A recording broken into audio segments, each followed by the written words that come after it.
નમસ્કાર વિદ્યાર્થી મિત્રો, ઓનલાઈન એજ્યુકેશનમાં આપનું સ્વાગત છે.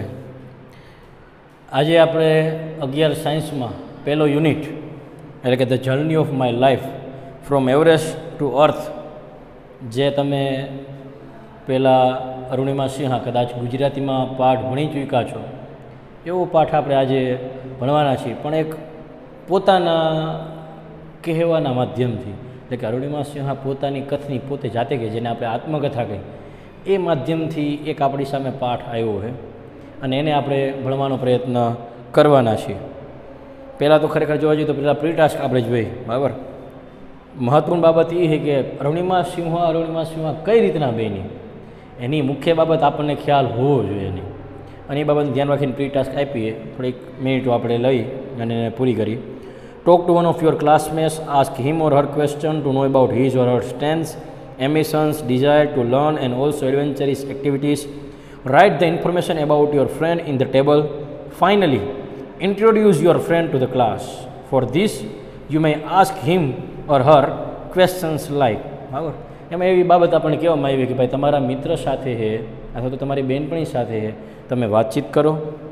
તેણીને અથવા તો તેને તમે તેની તાકાત, તેની ઈચ્છા, તેની મહત્વાકાંક્ષાઓ અને તેની સાહસિક પ્રવૃત્તિઓ વિશે થોડીક માહિતી પ્રાપ્ત કરો. એટલું નહીં, પછી એક ટેબલ બનાવો કે જેમાં આ બધી બાબતોને લખો અને એ લખીને ક્લાસ સામે, વર્ગ સામે તમારા મિત્રને એ લોકોને મિત્રની એ ઓળખાણ કરો કે મારો મિત્ર શું છે. હવે આપણે એ કરવાની આવશ્યકતા નહીં, પણ આપણે પોતાની જાતને આ પૂછી લેવાનું, બરાબર. અરુણિમા સિંહા કઈ રીતના બન્યા, એના પાછળને આ એક હાર કદાચ કહી શકાય, અથવા તો કઈ તાકાતના હિસાબે બન્યા, તો એ જાણવી હોય તો આ પ્રશ્ન એના માટે બહુ જરૂરી છે. પહેલો પ્રશ્ન, what are strengths or positive points of your personality. તમારા વ્યક્તિત્વના હકારાત્મક પાસા અથવા તો તમારા વ્યક્તિત્વની જે તાકાત છે એ કઈ છે, એ તમારે કહેવાની છે. બીજી બાબત, what are you good at. તમે કઈ બાબતમાં સારા છો, આ તમારે કહેવાનું છે. એના પછી, what do you want to become in future, why. તમે ભવિષ્યમાં શું બનવા ઈચ્છો છો અને શા માટે, બે પ્રશ્ન ધ્યાનમાં રાખવાના. What do you want to achieve in life. તમે તમારા જીવનમાં શું પ્રાપ્ત કરવા ઈચ્છો છો. What skills do you want to learn. કઈ કળા છે જે તમે શીખવા ઈચ્છો છો. What adventurous activity have you done. તમે કઈ સાહસિક પ્રવૃત્તિઓ છે એ કરેલી છે. વેર, ક્યારે, એટલે કે ક્યાં, સોરી, અને હાવ, કઈ રીતના, બરાબર. What adventurous activities do you want to do. Where અને હાવ, કઈ એવી સાહસિક પ્રવૃત્તિઓ તમે કરવા ઈચ્છો છો, ક્યાં અને કઈ રીતના. આ છ એવી બાબત છે. કારણ કે અરુણિમા સિંહાનું જેને જીવન ચરિત્ર ખબર, એને ખ્યાલ છે કે ભાઈ સાહસિક પ્રવૃત્તિ વગર, સાહસિક સ્વભાવ વગર કોઈ બાબત શક્ય નથી. અને એ બાબતને ધ્યાનમાં રાખીને આપણી સામે એક પાઠ એને રાખ્યો છે, બરાબર. સૌથી પહેલાં એને કીધું અહીંયા કે ભાઈ તમારી હકારાત્મક પાસા, ગમે વ્યક્તિના જીવનમાં કાંઈક એ કરી શકતો હોય અને કાંઈક ન કરી શકતો હોય, આ બે પહેલું હંમેશા માટે હોય. નથી કરી શકતો એનો મતલબ એમ નથી કે એના જીવનમાં કાંઈ પણ કરી નથી શકતો. કાંઈક એ કરી શકે છે અને કાંઈક એ નથી કરી શકતો. તો એ બાબતો કઈ, આ હંમેશા પહેલાં મગજમાં લાવવાની, બરાબર. તમે સારા કઈ બાબતમાં હો. હું ઘણી બધી બાબત કરું પણ આમાં હું સારો હોઉં. ઉદાહરણ તરીકે મને વાંચવું, લખવું, કોઈ પણ બોલવું, આ બધું મને ફાવે, પણ એમાં મને સારામાં સારી રીતે લખવાનું કોઈ કહે તું સારામાં સારી રીતે લખું, બોલવામાં થોડીક આમ ખચકાટ થાય, વાંચવામાં ક્યારેક ગડબડ થઈ જાય, તો એ આપણી શું કહેવાય, સારી બાબત આપણી છે લખવામાં. મને કોઈ લખવામાં કોઈ હેરાન ન કરે એટલે મારે ચાલે, તો એ બાબત થઈ. ભવિષ્યમાં મારે શું બનવાનું છે, આનું ધ્યેય હંમેશા આપણી સાથે પહેલેથી હોવું જોઈએ. આપણે તકલીફ એ છે કે આપણું ધ્યેય છે એ 10માના રિઝલ્ટને આધારે હોય છે, અથવા તો કોલેજમાં જવું હોય તો 12માના રિઝલ્ટના આધારે હોય છે. અને કદાચ એટલા માટે જ આપણે ભવિષ્યમાં શું બનવા ઈચ્છીએ એ બાબતને ધ્યાનમાં નથી લેતા અને એના પ્રયત્ન પહેલેથી નથી આદરતા. આપણે પ્રયત્ન ક્યારે ચાલુ કરીએ, 10માની એક્ઝામમાં રિઝલ્ટ પછી, એટલે આટલા ઓછા ટકા, હવે તો મારે લડી લેવો, દુનિયાને દેખાડી દેવું. પણ પહેલેથી જેવું નક્કી કર્યું હોય કે ભાઈ મારે છે એ ભવિષ્યમાં એક સબ્જેક્ટ ડૉક્ટર બનવું છે, એન્જિનિયર બનવું છે, સારા શિક્ષક બનવું છે, એક સબ્જેક્ટ જે પણ બનવું છે, મારે સારામાં સારો પેઇન્ટર બનવું છે, તો મારી પહેલેથી જ પ્રાયોરિટી છે એ મનની ક્યાં હોય, એ બાબતોમાં હોય. એટલે એ બાબત પણ આપણે ધ્યાનમાં લેવા જેવી ખરી. એના પછી આપણે કીધું કે જીવનમાં હું શું પ્રાપ્ત કરવા માગું છું.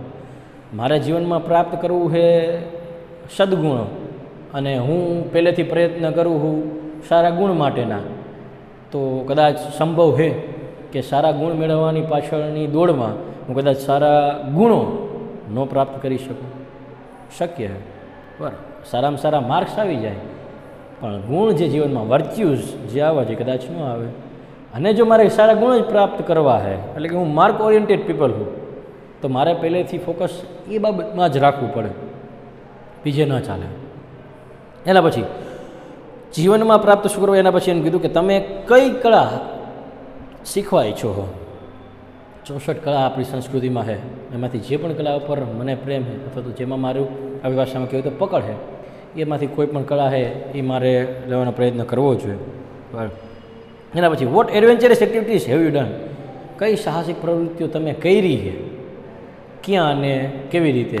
તો એ આપણે પોતાના પર નિર્ભર છે. સાહસિક પ્રવૃત્તિમાં આપણને જોખમ લેવા ઈચ્છતા હોય અને આપણે કરતા હોય તો શક્ય છે, કારણ કે હવે તો આપણે બધા એટલા બધા ફોસી થઈ ગયા છે કે ભાઈ આપણે વોટર પાર્કમાં ગયા હોય ને એમાં બંધ જો રાઈડ હોય એમાં આપણે બે તોય બહાર નીકળી ત્યાં અમુકના તો હાર્ટ એટેક આવી જેવી પોઝિશન થઈ જાય છે. તો સાહસિક પ્રવૃત્તિ ધીમે ધીમે કદાચ આપણી ઓછી થતી જાય છે. પર્વત ઉપર ચડવું છે ડાયરેક્ટ, બરાબર. હવે તો આપણે સુવિધા જ ગોતી, રોપવે ને પગથિયા અને પેલા લોકો જે સાહસિક પ્રવૃત્તિઓ કરતા, બરાબર. હાલમાં પણ માઉન્ટેનિયર ઘણા બધા લોકો હોય, પર્વતારોહક કરનારા, પણ એના જેટલી સાહસિક વૃત્તિ આપણામાં હોય કે નહીં એ પણ આપણે તપાસ કરી લેવાની. કારણ કે જો આપણે અરુણિમા સિંહા જેવું થવું હોય તો આપણામાં સાહસિક પ્રવૃત્તિ હોવી બહુ આવશ્યક છે. એ નહીં, કોઈ પણ ચરિત્રમાં સાહસિક પ્રવૃત્તિ તો જોઈએ, જોખમ તો ખેડવું પડે. જો તમે રિસ્ક નહીં લઈ શકો જીવનમાં તો સંભવ કદાચ ન થાય. એવું નથી કે ધંધામાં જ રિસ્ક લેવું પડે, ધંધા સિવાય પણ ઘણી બધી પ્રવૃત્તિઓ છે કે જેમાં તમારે જોખમ લીધા વગર કોઈ છૂટકો નથી. તમારા માતા પિતા ઘરે તમને એમ કે તમારે સાયન્સમાં જવાનું હોય, તમારી ઈચ્છા એમ કે તમારે કોમર્સમાં જવું હોય અથવા તો આર્ટ્સમાં જવું હોય, તો તમારે જોખમ જ લેવા જેવું હોય. કારણ કે મમ્મી પપ્પા કદાચ ચાલો આપણને અંતે છૂટ આપી દે, પણ એમ કે ભાઈ તું જો આ કરી શકીશ તો જ હું તને દઉં, તું સીએ થવાનો હોય તો જ તને કોમર્સમાં જવા દઉં, બાકી તારે સાયન્સમાં જ જવાનું થાય તો સીએ થઈશ એ હું નક્કી કરી શકવાનું અત્યારથી નહીં કર, પણ જોખમ લઈશ તો મને જવા દઈશ, હું એની બાંહેધરી આપીશ તો મને જવા દે. કહેવાનો તાત્પર્ય શું છે? કહેવાનો મતલબ એટલો જ કે એડવેન્ચરિયસ જે બાબત છે, એક્ટિવિટીઝ, સાહસિક પ્રવૃત્તિઓ એ આવશ્યક છે, જેનાથી આપણું મન મજબૂત બને. કોઈ પણ પરિસ્થિતિમાં અડીખમ ઊભું રહેવું હોય તેના માટે તમારામાં એડવેન્ચરિયસ એક્ટિવિટીઝ બહુ મહત્ત્વનો ભાગ ભજવે અને તમારામાં હોવો જ જોઈએ. તો જ તમે કોઈ પણ બાબતે આ રીતના સફળ થવા માટેના મંડાણ કરી શકો, એટલે કે શરૂઆત કરી શકો. બાકી સફળ થઈ જાવ એવું નથી, ખાલી સાહસિક પ્રવૃત્તિથી પણ નથી ચાલતું, પણ થઈ શકે ખરા, એટલું આપણે કહી શકીએ. તો આ આપણી બાબત હતી. આ 7 પ્રશ્ન છે આપણે પોતાની જાતને પૂછો અને પછી અરુણિમા સિંહાનું જીવન ચરિત્ર જે આપણને નીચે આપ્યું એ આપણે વાંચો તો તમને ખબર પડે કે કઈ રીતના એ વ્યક્તિ ક્યાં સુધી પહોંચી છે. બરાબર. The journey of my life from earth two Everest. બરાબર. મારો જીવનનો પ્રવાસ એવરેસ્ટ, બરાબર, અહીંયા પહોંચી, પણ ક્યાંથી? અર્થ ટુ એવરેસ્ટ, પૃથ્વીથી એવરેસ્ટ, એટલે કે પૃથ્વીથી શિખર ઉપર હું કઈ રીતના પહોંચી, જમીનથી શિખર ઉપર હું કઈ રીતના પહોંચી, એનું જે કથની છે એ અહીંયા આપણી સામે અરુણિમા સિંહા રાખે છે. અરુણિમા સિંહા વોઝ ને national level volleyball player. Arunima Sinha છે એ નેશનલ એટલે કે રાષ્ટ્રીય સ્તરની પોતે વોલીબોલની ખેલાડી છે, ખેલાડી હતી. When she was travelling on a train, જ્યારે તે પોતે ટ્રેનમાં ટ્રાવેલિંગ મુસાફરી કરી રહી હતી. Some thugs try to snatch her golden chain, ત્યારે થોડાક આપણી ભાષામાં કહેવું તો ચોર, બરાબર, ધાડ પાડું આપણે કહીએ ને, બરાબર, ગમે અહીંયા હે આપણી ભાષામાં લૂંટફાટ કરે. પછી સમ ઠગ્સ ટ્રાયઝ ટુ સ્નેચ, પ્રયત્ન કરે શેના માટે? સ્નેચ, ઝૂંટવી લેવા માટે. સ્નેચ એટલે ઝૂંટવી લેવું. શું ઝૂંટવી લેવા માટે? હર ગોલ્ડન ચેન, અરુણિમા સિંહાનો જે સોનાનો ચેન હોય છે એ ઝૂંટવી લેવાનો પ્રયત્ન કરે. ક્યારે? જ્યારે અરુણિમા સિંહા એ ટ્રેનમાં મુસાફરી કરી રહી હોય ત્યારે. She fought back but was thrown out of the speeding train. તે એની સામે લડત આપે, ફોટ બેક, સારી એવી એની સામે લડત આપે, યુદ્ધ કરે એની સામે, but was thrown out of speeding train, પણ ચાલતી ટ્રેનમાંથી, બરાબર, એટલે આપણી ભાષામાં કહેવાય તો સ્પીડમાં જે છે જેની ગતિ બહુ હોય એવી ટ્રેનમાંથી એને થ્રોન આઉટ, બહાર ફેંકી દેવું, એને બહાર ફેંકી દેવામાં આવે. થ્રોન આઉટ એટલે બહાર ફેંકી દેવું. બહુ મસ્ત છે, થ્રોન આઉટ, બહાર ફેંકી દેવું, ફ્રેઝ યાદ રાખવા જેવું, બરાબર. And lost her left leg, અને એના હિસાબે પોતાનો ડાબો પગ લેફ્ટ લેગ એના કારણે તે પોતાનો ડાબો પગ છે એ ગુમાવી દે છે.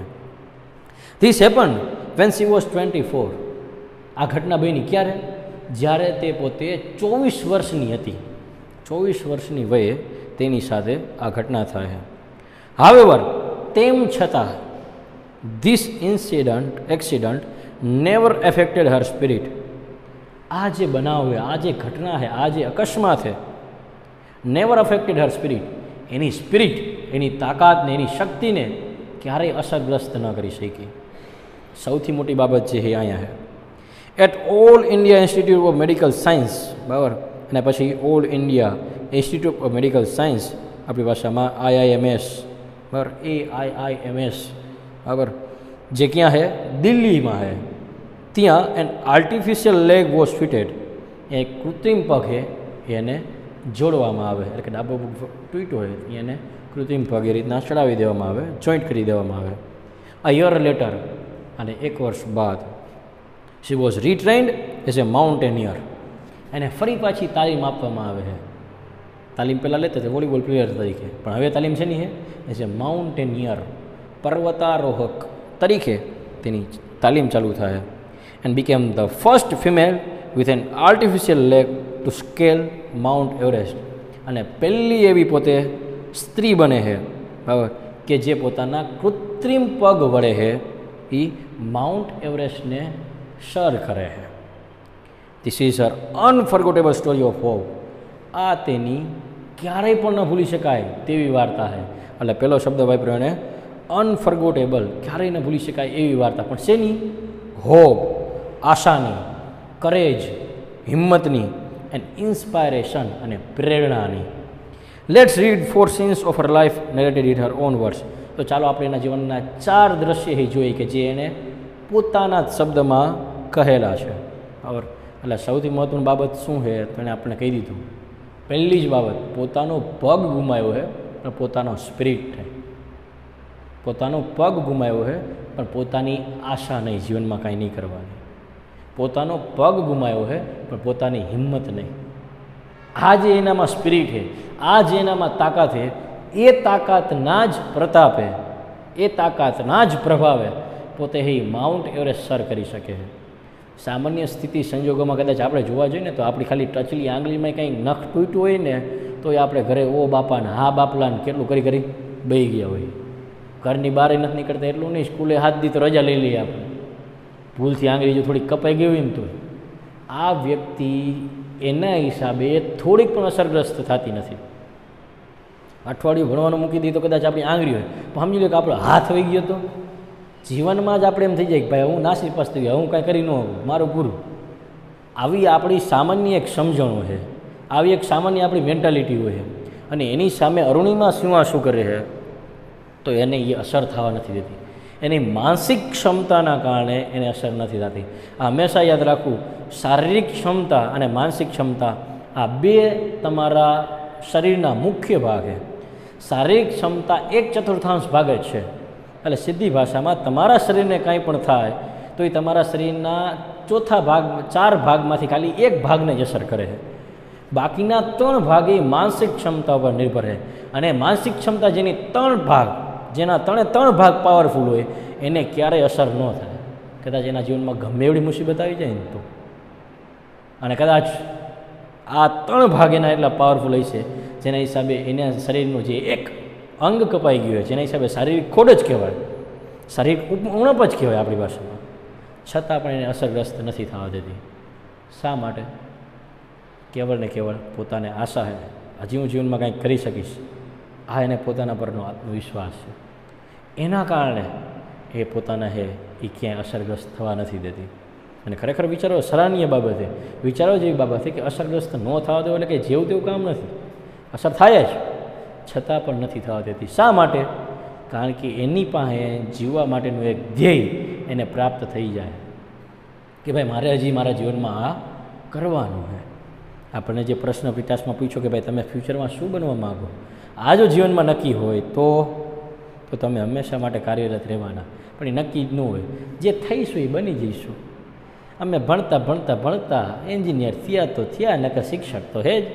ગમી અંતે ગમી અહીંયા જ હાઈલા આવે, અહીંયા એટલે શિક્ષણ સંસ્થામાં, અથવા તો મોરબીનું કદાચ આપણે કાર્યક્ષેત્ર પકડી તો આપણે ભણી ન ભણી તંતે સિરામિક તો હે જ, ઓપ્શન આપણે ગોતી રેખાયેલા. એવું નહીં કે ભાઈ મારે સિરામિકમાં જ જવું હોય અને એનો જ અભ્યાસક્રમ કરવો હોય, મારે હોટલનો મેનેજર જ થવું હોય, મારે એ જ ભણવું હોય, આવું કોઈ આપણે નક્કી નથી હોતું.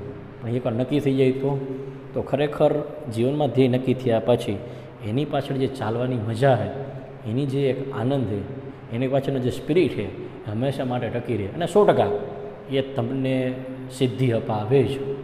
પણ એના માટે જરૂરી એ છે કે આપણે એ કરીએ. એટલે અરુણિમા સિંહા જે પોતાનો પગ ગુમાવ્યા પછી પણ ડાબો પગ પોતાનો ગુમાવી દે છતાં પણ અસરગ્રસ્ત નથી થતી. શા માટે? કારણ કે એને એક ધ્યેય પ્રાપ્ત થાય છે, પહેલું કારણ. અને બીજું કારણ એ પોતાનો સ્પિરિટ તૂટવા નથી દેતી, પોતાની શક્તિને એ ક્ષીણ થવા નથી દેતી. હું કરી શકીશ આ બાબતે પોતે કન્ટિન્યુઅસ રાખે અને એના કારણે જ કદાચ એ આવડું મોટું છે બરાબર કાર્ય. ખરેખર પગ એક ન હોવો અને આર્ટિફિશિયલ પગના સહારે માઉન્ટ એવરેસ્ટ સર કરવો, દુનિયાનું સૌથી ઊંચું શિખર સર કરવું, એ નાની વાત તો નથી, આપણે બધા જાણીએ. પણ એ કરી શકે એનું કારણ શું? તો કદાચ ફક્ત ને ફક્ત આ એક એનું કારણ હોઈ શકે ખરું. તો આપણે હવે એના જે 4 દ્રશ્ય છે એમાંથી દ્રશ્ય જોવાનું, પહેલું દ્રશ્ય જોવાનો આપણે શરૂઆત કરીએ. સીન 1, જેમાં એ પોતે કઈ રીતના અસરગ્રસ્ત થઈ એનું આપણે કારણ આપ્યું. આઈ હેડ સ્ટાર્ટેડ ડોઝિંગ. મને હે ડોઝિંગ ઝોકા આવવા લાગ્યા હતા. બરાબર, આપણે હૂતા ન હોય પણ ઝોકા ખાતા હોય એવી અવસ્થા હતી. My eyes were closed but my mind was હવે. મારી આંખો છે એ બંધ થઈ ગઈ હતી પણ એની સામે માય માઇન્ડ વોઝ હવે. મારું જે મન છે એ હવે જાગૃત હતું, એ જાગતું હતું. બરાબર. I remember someone saying that Bareilly would come after some time. મને યાદ છે કોઈ એવું બોલ્યું, બટ સમવન સેઇંગ કોઈ એવું કીધું આવ that Bareilly would come after some time. થોડાક સમય પછી બરેલી આવે છે. આવું કોકે કીધું મને યાદ છે. બરાબર. I was in deep thought. હું ઊંડા વિચારોમાં હે એ મગ્ન હતી. બરાબર. When I felt. ક્યારે? જ્યારે મને અનુભવ થયો. શેનો અનુભવ થયો હતો? A hand tugging at my gold chain. એક હાથ મારે આ સોનાના ચેનને ખેંચી રહ્યો છે. બરાબર. બીજો શબ્દ આવ્યો ટગિંગ. પહેલાં આપણે શબ્દ આવ્યો તો સ્નેચડ. બીજો શબ્દ ટગિંગ. બંનેનો મતલબ ખેંચવું, ઝૂંટવી લેવું. હું હે એ ઊંડા વિચારોમાં ખોયાયેલી હતી જ્યારે કોઈ હાથે એ મારો સોનાનો હાર ખેંચવાનો પ્રયત્ન કરતો હતો એવો મને અનુભવ થયો. એ સમયે હું એ થોડાક ઊંડા વિચારોમાં ખોવાયેલી હતી. એટલે સીધી ભાષામાં હું નહોતી સૂતી, નહોતી જાગતી, પણ અર્ધ જાગૃત અવસ્થામાં હું પોતે હતી. બરાબર. A girl six sense is always Har best companion. અને એક સીધી બાબત કીધી. બરાબર. કે કોઈ પણ છોકરી છે એની સિક્સ સેન્સ છે એ હંમેશા એના માટે એનો સૌથી મહત્ત્વપૂર્ણ અથવા તો સૌથી સક્ષમ એવું પણ આપણે કહીએ કે અને સૌથી વધારે સાથ આપનારો કમ્પેનિયન, સાથીદાર છે. કોઈ પણ છોકરી હોય, કોઈ પણ યુવતી હોય, કોઈ પણ બહેન હોય તો સિક્સ સેન્સ એની જે છે એ એને કોઈ ઘટના થાય એના પહેલાં પૂર્વાનુભૂતિ કરાવવાનું કામ કરતું હોય છે. પર અને હંમેશા માટે સ્ત્રીઓને આ એક સહજ પ્રેરણા કહો તો એ છે કે એમને તરત ખબર પડી જાય કે શું કરવા માગે, સામેવાળાના ઈરાદા શું છે. તો એ દ્રષ્ટિએ અહીંયા અરુણિમા સિંહાને પણ એની સિક્સ સેન્સ, બરાબર, એ એનો જે સૌથી મહત્ત્વપૂર્ણ સાથીદાર, કમ્પેનિયન એટલે સાથીદાર છે, એના માધ્યમથી એને પણ જાણ થઈ ગઈ. બરાબર. તરત જ એણે શું કર્યું? I instinctively open my eyes. મેં સહજતાથી સહજપણે મેં મારી આંખોને હે ઉઘાડી. બરાબર. And saw 4 or 5 young men around me. અને મેં મારી આસપાસ 4 કે 5 યુવાનોને હે એ જોયા. There drunken looks and behaviour gave me N inkling of their intention. There drunken looks, તેમનો પીધેલો દેખાવ, એટલે દારૂ પીધેલી અવસ્થામાં એ 4 યુવાનો છે, એ તેમનો જે દેખાવ છે, એન્ડ બિહેવિયર અને એનું જે વર્તન છે, ગેવ મી એન ઇન્કલિંગ, એને મને હે એ સમજૂતી અથવા તો આપણી ભાષામાં કેવું હોય તો દર્શન કરાવી દીધા. શેના દર્શન કરાવી દીધા? બરાબર, ઝાંખી કરાવી દીધી, એના કરતાં સારો શબ્દ.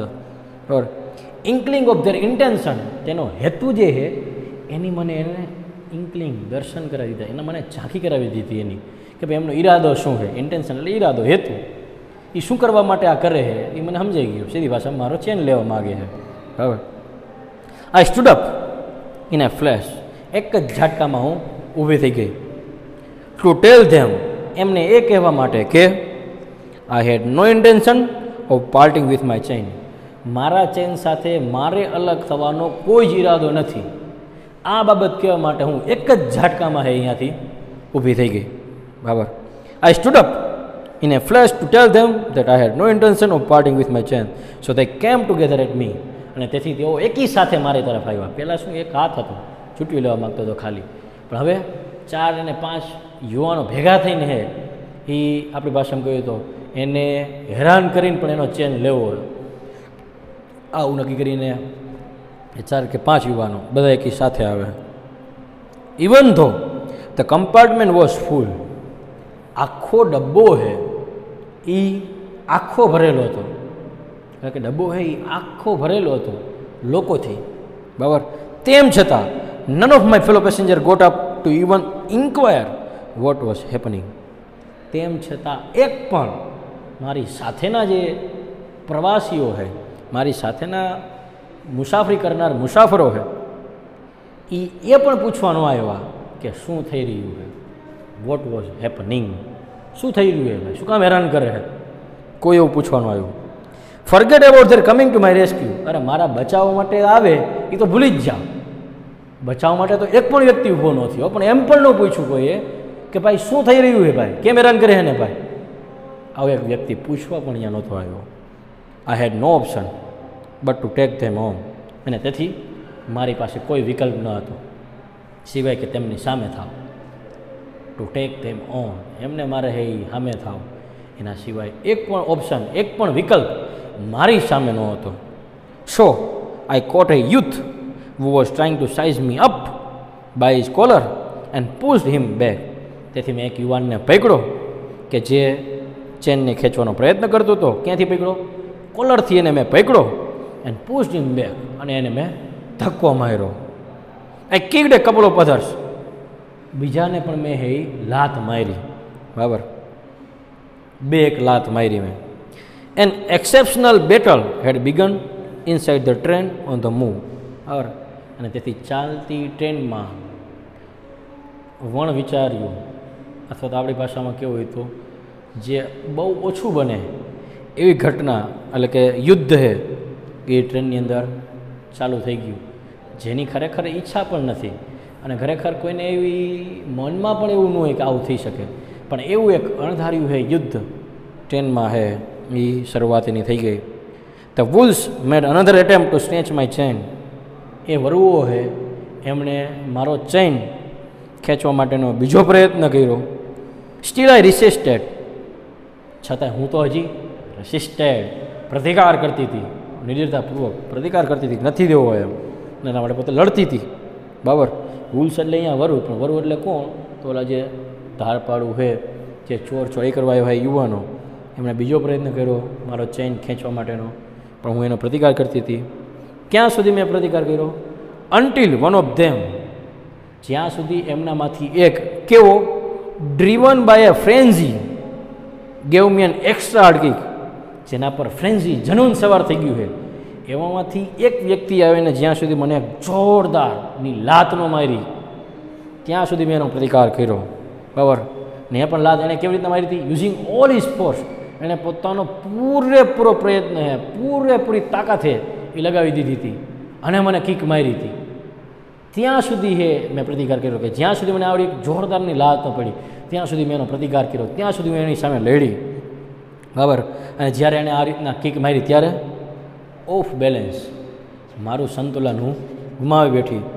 આઈ could not recover in time, હું હે એ અલ્પ સમયમાં ફરી પાછી રિકવર એટલે ઠીક પણ ન થઈ શકી. I literally flew out of the train, હું દેખીતી રીતે, જોતા જ રીતે ટ્રેનની બહાર મને ફેંકી દેવામાં આવી. બરાબર, પણ કેવી? Steel holding my mobile phone. મારા મોબાઈલ ફોનને તમે હજી પકડીને જ રાખેલો હતો. I was mid air. હું ક્યાં હતી? હવામાં વચ્ચે હતી. નહીં જમીન પર નહીં આકાશમાં, વચ્ચે હવામાં હતી. When I flew right into another train. જ્યારે હું બીજી ટ્રેન તરફ ઉડીને જઈ રહી હતી, બરાબર, moving on the next train, કે જે ટ્રેન બીજા ટ્રેક ઉપર ચાલુ હતી. My body hit the moving steel and rebounded to my train.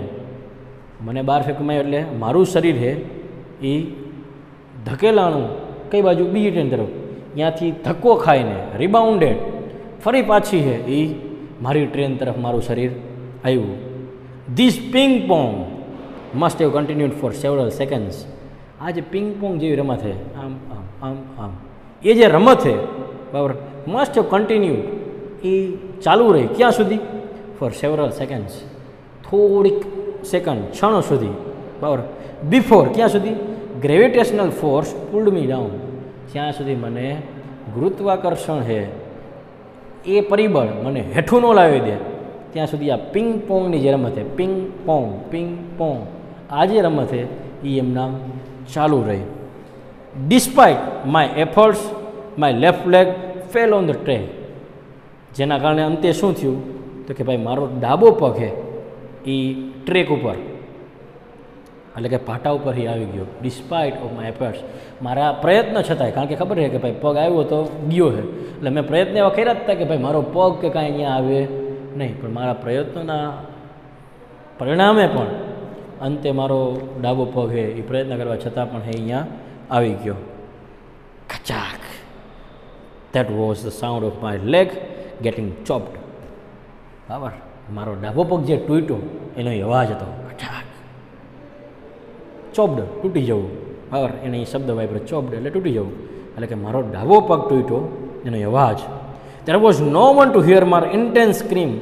કોઈ પણ અહીંયા હાજર નહોતું. શેના માટે? To hear my intense scream, મારી જોરદારની ચીસ સાંભળવા માટે ત્યાં કોઈ પણ હે હાજર ન હતું. આઈ લે મોશનલેસ ફોર એ વાઇલ. હું લે પડી રહી. કેવી? મોશનલેસ, બરાબર, એટલે કે સ્થિતિ વિહોણી, હલચાલ વિહોણી. થોડુંક પણ હું હાલચાલી ન કરી શકું, કારણ કે સીધી બાબત છે ને, હિલચાલ કેવી રીતના કરી શકે? શક્ય નથી કોઈ શરતે. પોતે હાલવા માટે સક્ષમ નથી, એક પગ કવાઈ ગયો એટલા માટે. થોડીક ક્ષણો સુધી હમણાં પડી રહી. Watching the red tail light of the train until it dimmed. ક્યાં સુધી? જ્યાં સુધી લાલ બત્તી છે ટ્રેનની ઝાંખી ન પડી જાય અને પછી ફેડેડ ઇન ટુ ડાર્કનેસ, અને અંધારામાં ઓઝલ ન થઈ જાય ત્યાં સુધી હું જોતી રહી. ધેન આઈ ફેન્ટેડ, અને પછી હું ફેન્ટેડ, બેભાન થઈ ગઈ. બરાબર, આ એનો પહેલો સીન. કઈ રીતના એની સાથેની ઘટના બની એની આપણને એને સમજૂતી આપી એના માધ્યમથી. પછી બીજો આપ્યો આપણે સીન 2, બીજો scene. I was admitted to AIIMS. મને હે AIIMS, બરાબર, એમાં મને દિલ્હીમાં એડમિટેડ, સારવાર માટે મને અહીંયા ભરતી કરી દેવામાં આવી. કેના માટે? On the interventions of the PM, એટલે કે PM હે, પ્રાઇમ મિનિસ્ટર હે, એની દરકારથી, એમના વાત કરવાના કારણે, એમની વચ્ચે આવવાના કારણે, આપણી ભાષામાં કેવું હોય તો મને હે AIIMS દિલ્હીમાં હે, બરાબર, મેડિકલ ઇન્સ્ટિટ્યૂટ છે, એમાં મને ભરતી કરી દેવામાં આવી. The union government would bear the entire cost of my treatment. મારી સારવારનો તમામ ખર્ચો છે, એન્ટાયર કોસ્ટ, તમામ ખર્ચો ઓફ માય ટ્રીટમેન્ટ, એટલે કે મારી સારવારનો, ટ્રીટમેન્ટ સારવાર. હવે એ કોણ લેવાની હતી? તો કે તત્કાલીન જે સરકાર છે, જ્યાં હું રહું એ સરકાર છે, એ પોતે એ ખર્ચો ઉઠાવવાની હતી. Soon AIIMS began issuing daily medical bulletin. તરત જ AIIMS એ હરરોજ મારી જે શારીરિક સ્થિતિ કેવી છે એના સમાચાર છે એની નોંધણી કરવા માંડ્યું, ઓન માય સ્ટેટસ, બરાબર, કેવી હું સ્વસ્થ થયેના, એટલે લોકો સુધી પહોંચાડવા માંડ્યું કે ભાઈ હવે એની સ્થિતિ સારી છે, હવે આ ફેરે એનો એવું છે, એ આવી રીતના જાગૃત થઈ ગઈ, આ રીતના XYZ જે પણ એની ટ્રીટમેન્ટમાં જે આપણી ભાષામાં કહ્યું તો સરખી થતી હતી, અથવા તો સારી એની અસર છે એ થતી હતી, અથવા તો એની સ્વાસ્થ્ય ધીરે ધીરે સુધરતું હતું, એના હરરોજના સમાચાર બહાર આવવા લાગ્યા. આઈ વોઝ ટોલ્ડ, મને એ પણ કહેવામાં આવ્યું કે ધેટ યંગ પીપલ, યુવાન લોકો છે, ઓટો ડ્રાઈવર્સ, રિક્ષા ચાલકો છે સાથે સાથે, એટલે કે આપણી ભાષામાં કહ્યું ડ્રાઈવર્સ જ, ખાલી હંકારનાર ગાડીઓ, કારણ કોઈ પણ હોય એમાં, પણ અહીંયા રિક્ષા ચાલકો ખાસ કરીને કીધા છે. એન્ડ રોડ સાઇડ વેન્ડર્સ, અને રસ્તા પર જે વસ્તુ વેચનારા ફેરિયાઓ છે વેર કેરિંગ આઉટ એ કેન્ડલ માર્ચ, એમણે મીણબત્તીની એક કૂચ કરેલી છે. 2 ગેલ્વેનાઇઝ સપોર્ટ ફોર મી, મને પ્રોત્સાહન પૂરું પાડવા, મને સહારો આપવા માટે. ગેલ્વેનાઇઝ એટલે પ્રોત્સાહિત કરવું, એનો મતલબ એવો થાય. બરાબર.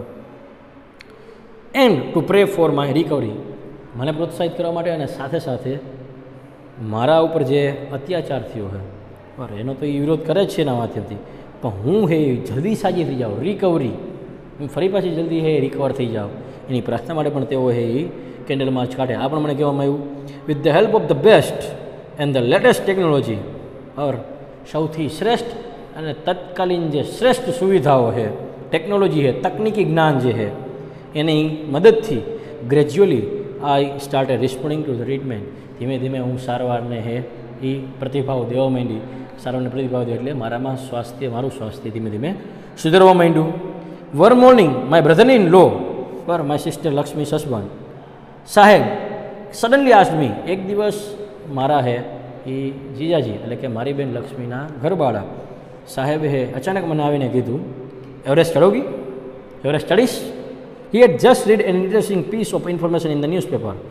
એણે છાપામાં એક રસપ્રદ માહિતીનો ટુકડો છે એમણે હજી વાંચ્યો હતો જ બરાબર, અને એણે કીધું શું હતો એ ટુકડો?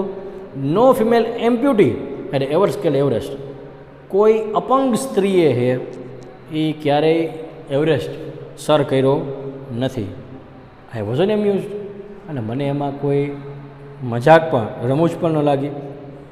આઈ હેવ લોસ્ટ એ લેગ, મેં પગ ગુમાવ્યો હતો, અને you are talking of Mount Everest, બરાબર, અને તમે માઉન્ટ એવરેસ્ટ સર કરવાની વાત કરો છો.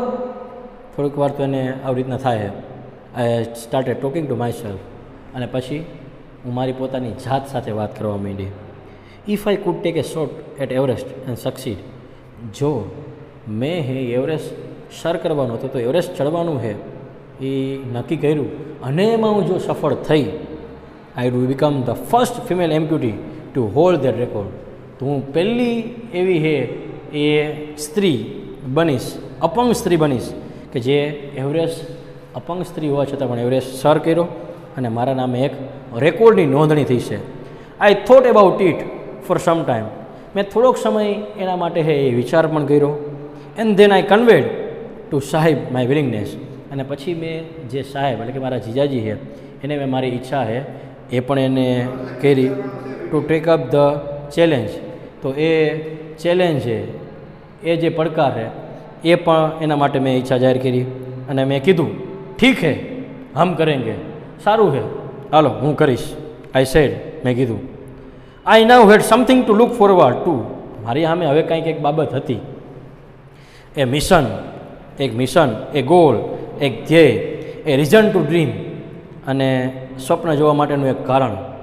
It was not going to be easy, તે કોઈ રીતે સરળ થવાનું ન હતું, બટ પણ થ્રુ આઉટ માય લાઈફ, પણ મારા સંપૂર્ણ જીવન દરમિયાન my life nothing had come easy, મારા જીવનમાં કાંઈ પણ એ સરળ બન્યું નહોતું. તો અરુણિમા સિવાના જીવનમાં આ રીતના તકલીફ પડે, ડાબો પગ કપાહે, ત્યારબાદ એના જીજાજી એને આ રીતના મજાકમાં કહે કે એવરેસ્ટ ચડીશ, અને એને પોતાના જીવનનું ધ્યેય બનાવીને પોતે એવરેસ્ટ સર કરશે તો શું સ્થિતિ થઈ છે, કેટલી આગળ જઈ શકશે, આવા વિચાર કરીને પોતે નક્કી કરે કે ભાઈ મારે એવરેસ્ટ ચડવું હોય. તો પાછળના એના જીવનમાં શું થાય એ આપણે બાકીના 2 સીનમાં એટલે સીન 3 અને સીન 4માં આપ્યું છે, એ આપણે આવતા વખતેના છે એ ઓનલાઈન વિડીયોમાં જોઈશું. જો આમાં કોઈ તમને પ્રશ્ન હોય તો તમે ઓનલાઈનના માધ્યમથી અવશ્ય પૂછી શકો. નમસ્કાર.